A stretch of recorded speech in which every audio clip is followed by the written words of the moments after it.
Halo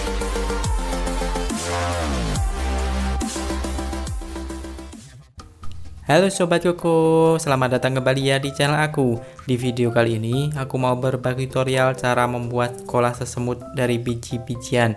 Bahan-bahan yang perlu disiapkan: skets gambar, lem, tusuk gigi dan juga ketumbar, beras warna hitam, ketumbar, kacang hijau dan juga kacang merah.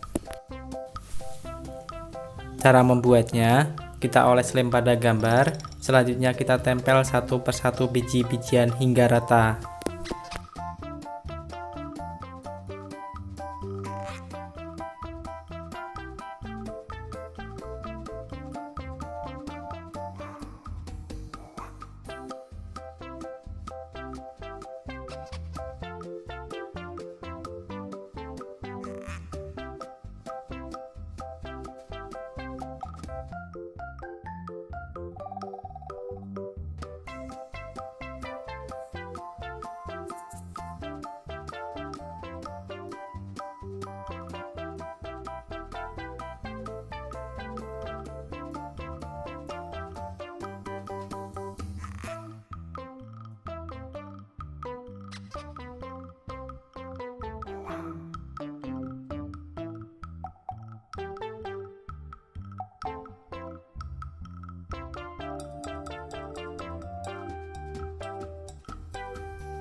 Oke sobat Koko, selamat mencoba ya dan semoga bermanfaat. Jangan lupa subscribe, like, komen, dan share.